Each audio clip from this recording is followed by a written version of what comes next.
And if that wasn't bad enough, it's about to get a bit worse.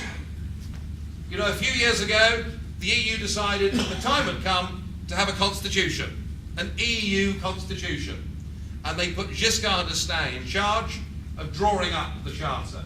And I remember he came to his conclusions in 2003. He had the EU constitution, and I went along to the press conference in the European Commission building at which the great Giscard launched this wonderful new document. And he said that the EU constitution marked the coming of age of Europe, that Europe would now be a global superpower once it had approved this document. It meant that economically and militarily we would become as big, if not stronger, than the United States of America. Now there's an element of Walter Mitty about that, I know, but that was the intention, that this was the end of the project that those of you who are over 51 were lied to about so brazenly back in 1975. Anyway, he said all this, and there'd be one foreign policy and one European army, and he was terribly proud of all of this. And I remember that there was a journalist, a German journalist, asked a question. He said, but Giscard, one single European army, one foreign policy, a global superpower, a state in its own right. He said, the British will never accept this. And Giscard's response I shall never forget. He said, the British need to understand. They always adopt that tone with us, don't they? He said, the British need to understand that unless they accept this constitution, they will be relegated to the status of a country like Switzerland.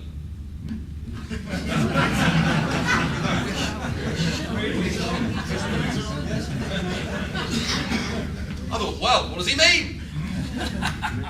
Does he mean relegated to the status of a country that is the richest country per capita in the entire European time zone? Does he mean relegated to the status of a country that has exactly the same terms of trade with French and German and Italian companies, but without having to accept 120,000 pages of close-type legislation by which every business has to comply? And does he mean relegated to the status of a country where if they're unhappy with what their politicians are doing, they've got the ability and the power to call a referendum on any subject they choose so that public opinion will in fact be heard? If he means all of those things, I should be delighted if we were relegated to the status of a country like Switzerland.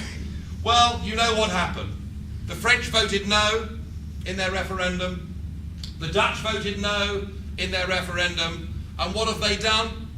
Well, to quote Giscard himself, they have repackaged the EU constitution, they have renamed the EU constitution, but they have maintained the substance. And what we've now got is called the Lisbon Treaty or the Reform Treaty. It's exactly the same thing. But where that impacts on us, and where it should impact on us in Crewe and Nantwich on Thursday, is that the Labour government was elected with a solemn manifesto pledge to give the people of this country a referendum on, and I quote, the constitutional treaty. It was there in their manifesto, and they turned their backs on it.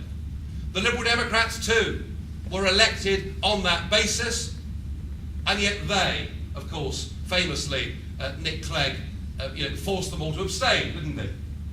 Which didn't strike me as being terribly brave or principled, but there you are. So they've also broken their promise. And whilst the Conservative Party have been asking for a referendum on this Lisbon Treaty, don't forget that in all the years the Tories were in power, they've never given us a referendum on anything. And the truth is that all three of these parties support this current status quo, support this situation whereby 75% of our laws are made somewhere else. Well, we don't want that.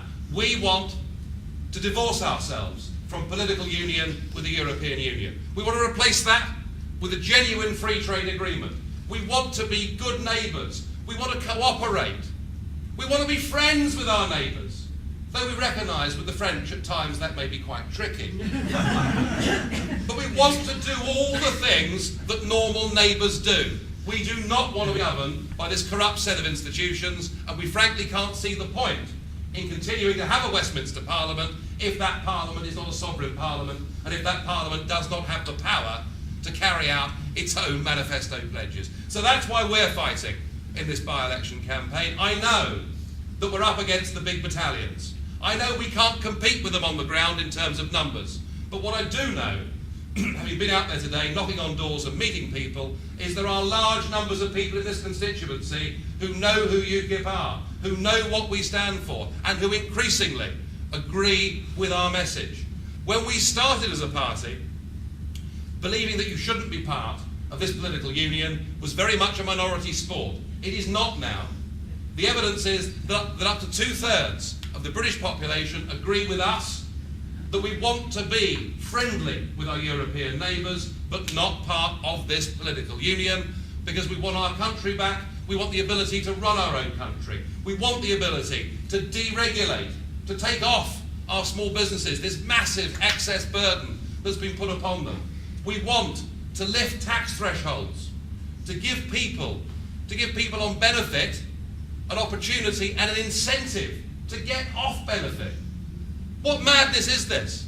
What madness is this when my cousin with 2 young children, she lives down in Hampshire, but she can't take a job in Basingstoke because as soon as she goes to get a job, she'll then be taxed more and finish up worse off than she is living on benefit. We want to do something about this in this party. There are many, many positive things that we would like an independent, self-respecting, confident Britain to be able to do. But the key must be we've got to cut the Gordian knot of our membership of this European Union. And so I'm pleased to be here today in Crewe Nantwich, to go out there today and meet people and canvass and campaign, and to speak for Mike, our candidate. Mike has been a highly successful businessman. He's a very, very strong-minded individual. If he was to top the poll on Thursday, he'd frighten the bloody life out of them in Westminster, I'm certain of that. Frighten the life out of me. Well, that's absolutely. That was the Wellington quote, wasn't it? That was Wellington, wasn't it, on the eve of the Battle of Waterloo, seeing the Guards Division having a drink. What was it he said? I'm not sure what they did to the enemy, but they certainly frightened me. Mike is somebody who's been part of this principal campaign for year after year after year. He has represented this party in the European Parliament over the course of the last 4 years. And Mike, I'm delighted to be here tonight to speak for you and to say to people in Crewe and Nantwich, go out there and vote UKIP, send a message, help this growing campaign. What we've got to do, and we know it's going to be a long fight, what we've got to do is we've got to turn this campaign, we've got to turn this opposition into a tidal wave of opposition that the politicians simply cannot and will not be able to ignore. And I hope that this Thursday and your candidacy is a significant step down that road. Thank you.